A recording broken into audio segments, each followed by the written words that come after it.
Senator Mitt Romney was booed when he took the stage at Utah's GOP convention over the weekend. Let's take a look at that. Now, you know me as a person who says what he thinks, and I don't hide the fact that I wasn't a fan of our last president's character issues. And I'm also no fan.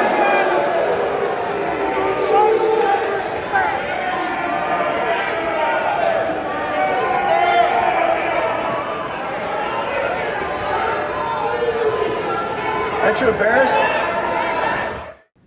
In spite of this, Romney did carry on and finish his delivery to a calmer crowd. And even though those boos happened and Utah Republicans are displeased with Romney, the group still rejected a bid to actually censure Romney for his votes at former President Trump's impeachment trial. So Democratic strategist Colin Rohero and culture editor at The Federalist, Emily Jasinski, they join us now to discuss. Emily, let me start with you. A lot has been said, including by me. I think Liz Cheney is doomed in her primary, or at least very likely. Some others who voted to impeach Trump as well. And yet, Romney, the fact that he was booed, but then also not censored, is itself a very interesting commentary. So there's no doubt that the Republican Party is the party of Trump on the majority side, but also the backlash to it is not the same as some people might have imagined on January 6th. What do you make of this? Well, yeah, I think it's important to be clear that at these conventions, this is the base. This isn't necessarily a representative sampling of Republican voters. This is the Republican base. And so I think it's absolutely true that Donald Trump owns this sort of activist grassroots base of the Republican Party. That's not true of the broader votership. And Utah Republican politics are really interesting in a lot of different ways to begin with. But it is true that Donald Trump owns that base. I don't think it's true on a broader level.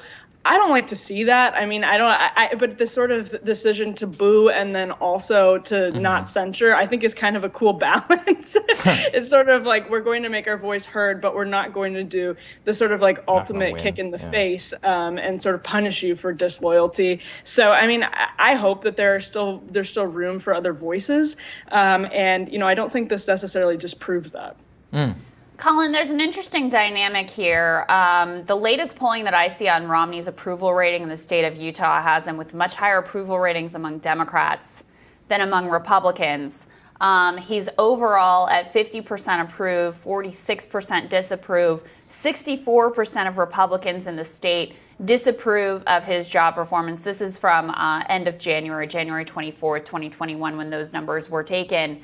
What did you make of this moment? I mean, I want to say, look, I have plenty of issues with Mitt Romney and his politics, but the reason they're booing him is like all the wrong reasons, number one. Number two, this is a hard thing to sustain, and I think he handled himself really well and like very calmly. And I would get much more flustered personally if I was faced with that kind of a hostile crowd. What do you make of the dynamics here? Yeah, I think there's a couple of things there. First of all, I agree with Emily, and Emily's absolutely correct that, this is the base of the base, okay? And so people that go to conventions are not your normal Republican voter. They're not your normal voter generally, right? These are the most avid fans of a particular brand of Republicanism, right? And the fact that Mitt Romney got up there and was basically treated like a Miami Heat fan in the middle of a Utah Jazz pregame rally is not all that surprising, to be quite honest. Second part of that is Mitt Romney is a person who has pretty incredible composure. We've seen him be attacked in multiple, scenarios when he was probably not actually expecting it, and he's held himself together and pushed on, pretty well.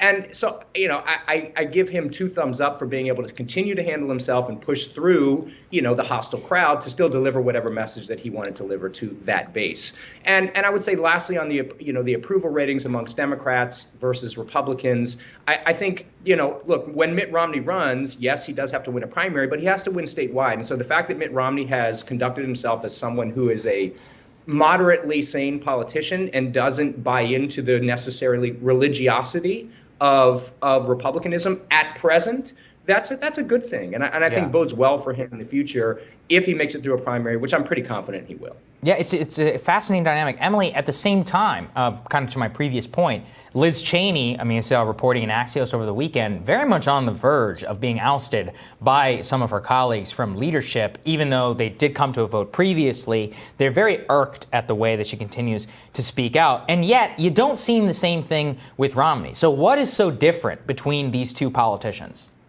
I think Cheney is sort of singular in this conversation, and I think I'm going to continue to be annoyed if people hold her up, and this is not what you're doing, but I think people on the left really want to hold her up as an example of the Republican Party's intolerance for any dissent from what they call Trumpism.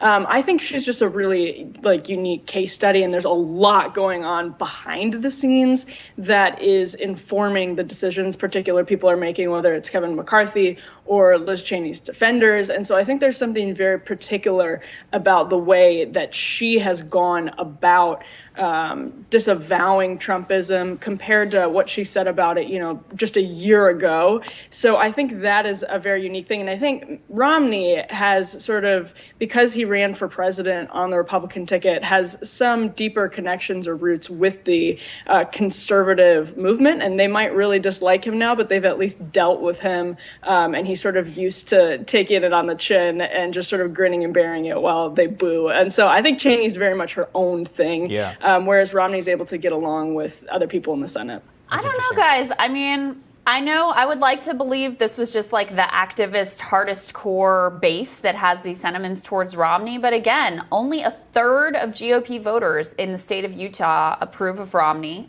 This is a man who was dramatically popular in the state previously. The Romney name, very, well known, long established in the state with a rich history there. Meanwhile, 84% of Democrats in the state like the job he is doing. So to me, Colin, this just shows how Trump became the singular issue for Democrats and for Republicans. So for Democrats, they're ignoring everything that he does, blocking a minimum wage hike and standing against unions, voting for additional relief checks.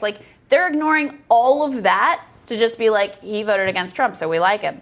And the Republicans on the other side are ignoring all of the ways in which he agrees with them on almost every issue. And it's like, well, he did this thing that we didn't like vis-a-vis Trump, so we don't like him. It's kind of a sad state of affairs. Yeah, I would agree. It is a bad state of affairs. I think from the Democratic perspective, right, an enemy of an enemy is my friend in this scenario. And so you have that natural affinity towards Romney from Democrats for that reason alone.